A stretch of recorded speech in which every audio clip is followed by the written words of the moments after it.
So, kamusta po mga ka-Streetwise? Ako po si Takero Miyamoto at welcome po sa aking munting channel. So, mga kababayan, alam nyo kung anong nakakatawa dito? 'Di ba? Ako naniniwala ako na malapit na po dumating ang ICC. Especially sa pamamagitan po ng fake news, ng Interpol. Okay. 'Di ba dati, tinawanan nyo pa ako dati. Yung mga ibang mga viewer lang naman diyan. 'Di ba dati natatawa pa kayo sa akin na sinasabi ninyo na, Takero, bakit ka naniniwala sa ICC? Hindi pa papasukin ni PBBM yan. Pero ngayon, sa tingin ko naman ngayon, base po sa mga developments na nakita natin, mukhang papasok po talaga ang ICC. Di ba? Sige nga, di ba? Press 1 nga dyan, press 1 nga dyan. Kung sinong naniniwala na papasok po ang ICC sa Pilipinas. Ngayon lang, para mas maganda, no? Para madaming comment. Kasi dati, dati 50-50 pa yung mga viewers natin dito eh. Yung iba hindi naniniwala, iba naniniwala. Pero sa ngayon mga kababayan, no, sa mga developments po natin, mukhang papasok po talaga yung ICC. O, di ba? O yan, maraming salamat, di ba? Maraming naniwala. Okay. O, ang dami ng press 1. O, di ba? O yan, di ba? Dati kasi maraming duda eh. So, ang point natin mga kababayan dito, di ba?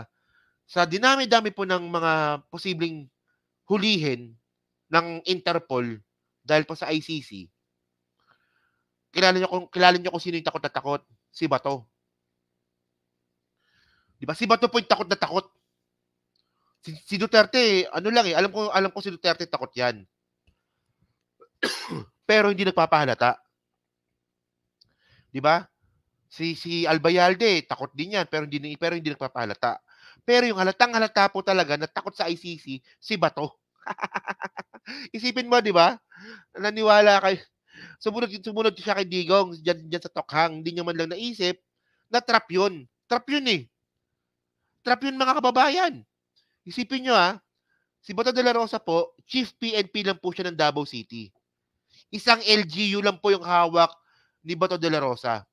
Tapos biglang pinromote sa buong Pilipinas. So ano mangyayari nun? Ano mangyayari nun? Oh, kunwari kayo, ito lang kunwari lang to be honest. Kunwari sa inyo nangyari yan. Di ba? Yung promotion ninyo, biglang taas, ang dami nyong nilaktawan. Malaki po talaga yung chance na magiging sunod-sunuran kayo. Di ba? Ay, maraming salamat JM Ito, no? Maraming salamat dyan sa 1,000 reals, no? Reals. Yan pala. Di ba ganun? Ganun po ang ginawa ni Duterte kay Bato de la Rosa. Trap. Trap yun. Kasi medyo mahina nga yung utak eh. Medyo mahina po talaga utak ni Bato. Oh. So ngayon, ang sabi ni Bato, no? Ito lang, baka i-copyright tayo ng SMNI eh. So pakinggan ninyo yung sinabi ni Bato dito. Teka lang, buka ko na lang.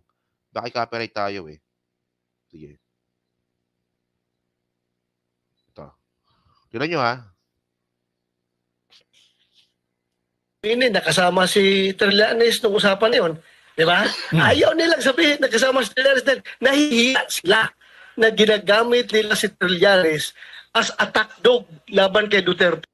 Okay, no? Talang, kakopyright tayo ng SMNI nito eh. Okay. So ngayon, mga babayan, galit na galit si Bato kay Trillanes. So bakit daw po tinatago ng kung sino man na si Trillanes po ay utusan or attack dog? Di ba? Tingnan nyo, takot na takot eh. Oh. Sila na ginagamit nila si Trillanes as attack dog laban kay Duterte. Ganon sila ka-desperate na siraan ang Duterte administration. Gumamit sila ng tao na alam nilang napakataksil na tao yan, napaka-traidor na tao yan, ginamit pa rin nila.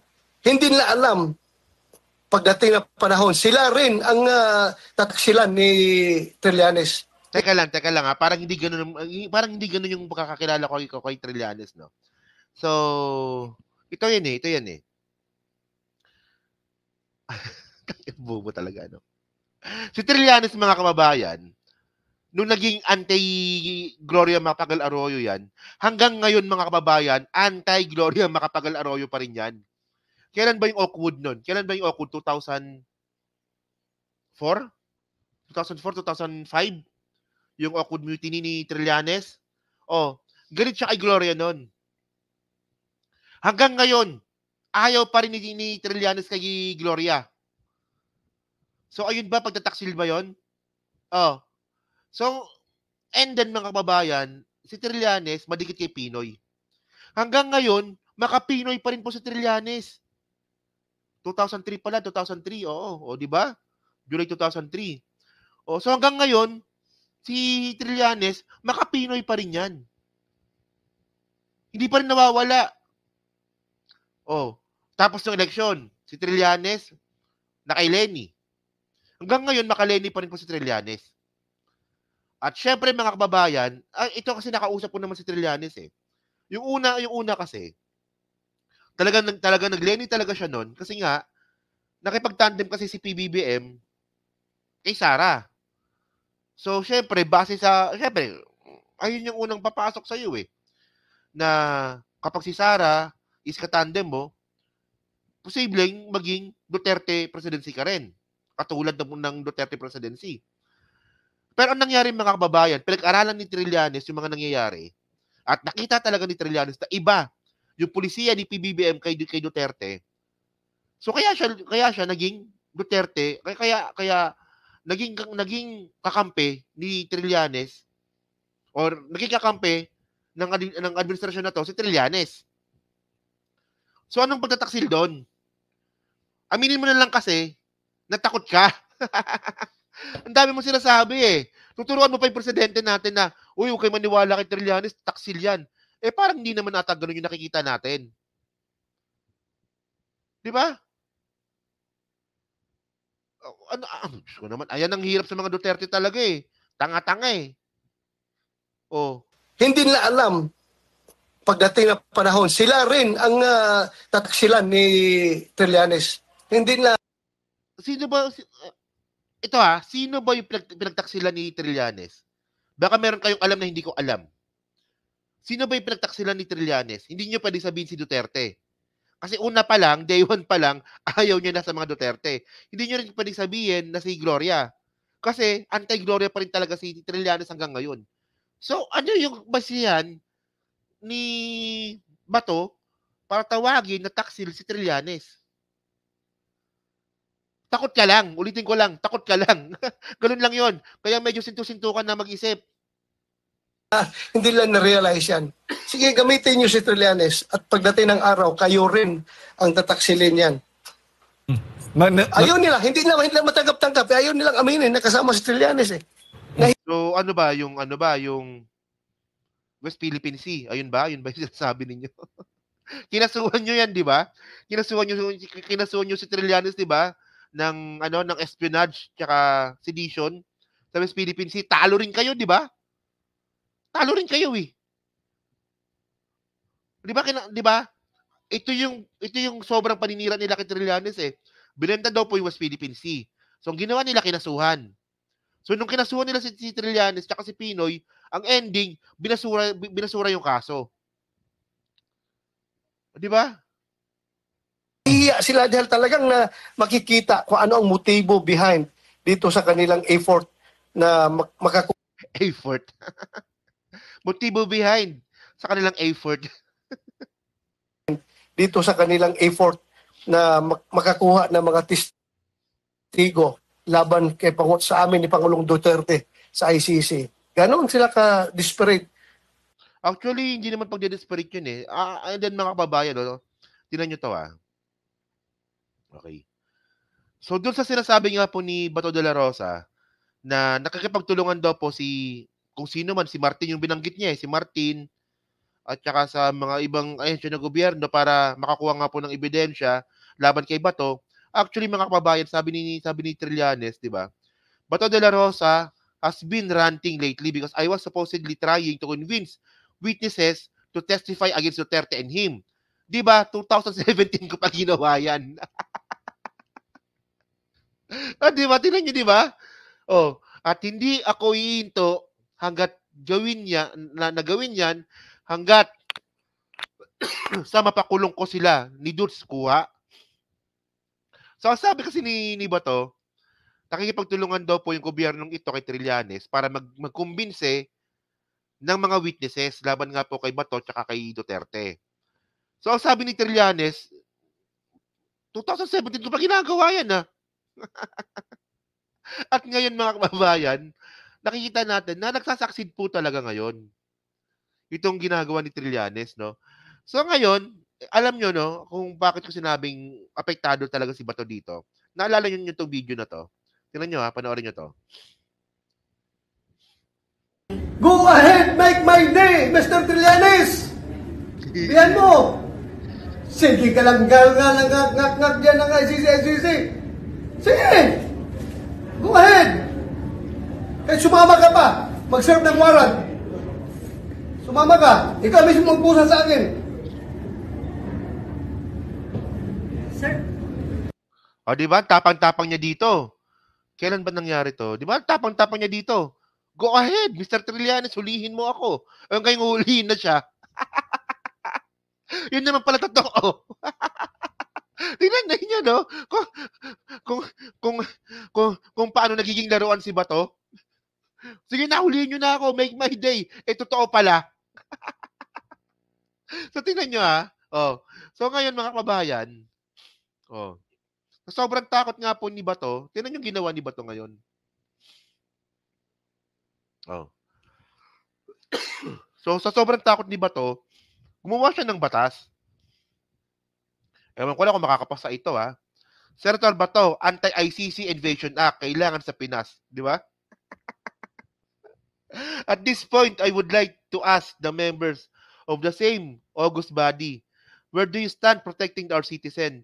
Would you be willing to enact a Philippine version of the American Service Members Protection Act, di ba? To protect our citizens to our national sovereignty against those encroaching international bodies, sabi ni Bato. So ang gusto din po ni Bato mga kababayan, gumawa po ng batas para hindi po makapasok ang ICC sa Pilipinas. Di ba? Parang ang ano naman, di ba? Parang, ano ba to? Alam niyo mga kababayan, kung alam mo naman na mababasura yung panukalang batas mo, at hindi mo kayang ipagtanggol yan, wag mo nang ituloy. Di ba? Kasi una sa lahat mga ka-streetwise, kapag pinasa ni Bato itong panukalang batas na to, makakaroon pa to ng version sa Kongreso. Eh sa Kongreso mga kababayan, hindi po ito makakapasa. So ang tawag dito, desperate move. Alam mo nang hindi na nga, alam mong malabo pero itutuloy mo pa rin, ang tawag doon desperado. Alam mong hindi na may papasa, pero gagawin mo pa rin, desperado po ang tawag doon. Di ba? Oh. Tingnan niyo, no? Tapos sabi niya pa dito, oh. At umamin naman talaga si Bato na takot siya. Umamin talaga siya. Oh. Bato admits fearing ICC arrest. Di ba? Arrest detention. Di ba? Umamin si Bato na natatakot siya na arestuhin ng ICC at ikulong. January 25 yan. Balita ito. So, takot talaga siya. So, ito nga yung sinasabi natin mga kababayan. Ito yung sinasabi natin. Nung panahon nga po ni Digong, na-promote si Bato from PNP chief ng Davao City at PNP chief ng buong Pilipinas para maging puppet siya ni Duterte. Di ba? So, ano ang naging kapalit ng pag-promote sa iyo ni Duterte? Ginawa kanyang puppet. Dapat sa ngayon, mga kababayan, naintindihan na di ba to dapat ito? Na walang yan si Digong, no? Pinromote pala ako para maging sunod-sunuran sa kanya. Well, nagpakasasa ka naman, di ba? Nagpakasasa ka naman eh. Kasi ngayon mga kababayan, no, kung si Bato po kung si Duterte po ay hindi naging presidente, malamang si Bato ngayon pagala-gala lang po 'yan. Tama, di ba? Kung si Duterte po hindi naging presidente, malamang si Bato palipat-lipat lang po 'yan ng destino. Posibleng sa Davao, posibleng sa Cagayan, di ba? Posibleng sa ibang lugar. Pero si Duterte nga po naging presidente, kaya po siya naging PNP chief. At sa pagiging PNP chief nga po ni Bato, naging senador pa. So nakinabang ka rin naman. Nagpakasasa ka rin. So kung ano man yung nararanasan mo ngayon, 'di ba na takot sa ICC, okay lang 'yan. 'Di ba? Nagpakasarap ka naman nung una eh. O tama, 'di ba? Two-star general pa rin siya hanggang ngayon. Kung hindi si Duterte yung naging presidente. Oh. So sabi pa ni Bato, actually nakakaawa din eh, no? So sabi ni Bato dito, no? Kasi ano yung obvious na uto-uto eh. Alam niyo mga kababayan, naawa ako sa mga uto-uto. Hindi nga, sa totoo lang. Kapag may kilala po akong tao na uto-uto, tapos nakita ko na yung, dahil sa pagiging uto-uto nila is napapahamak sila, naawa po ako eh. Parang si Bato. Tingnan mo, di ba? Nauto ni Duterte, pinromote ni Duterte, nauto, tapos ngayon, napapahamak. O, sabi dito na, I am afraid of getting detained far away from my grandchildren, who I love very much. De La Rosa turned 62 last Sunday, said during a press briefing yesterday. So, bata ka pa pala, no? 62, no? So, sakto yun, di ba? Makulong kang habang buhay sa dahig. Di ba? Takot ka pala eh. Gagawa-gawa ka ng kalokohan, nagpauto ka, takot ka pala ngayon. So, ano bang gusto kong palabasin dito? So, takot talaga si Bato. Ayun lang yun. Sa dinami-dami po ng mga suspect po sa ICC, si Bato po yung pinakatakot. Di ba? Okay. So, yan, no? So, maraming salamat, no, sa pagsama sa akin sa loob ng isang oras, no? So, thank you mga Streetwise, no? So, dyan po sa di pa po nakakapag-like, palike na lang po ng video po na to. Dyan po sa Team Replays, na nga po masabi nyo nga po dito, sa obvious po na pagiging takot ni Bato de la Rosa dyan po sa ICC. So, kayo ba, naniniwala ba kayo na ICC is coming talaga? Di ba? Kahit na walang, iwahig. Ano yan? Dahig. Kahit wala nang iwahig. So, yun mga kababayan, no? So, thank you mga kababayan. So, kita na lang ulit tayo bukas tsaka sa Team Replays, no? Bali bukas nga pala, magpapacheck up pala ako bukas, no? Tingnan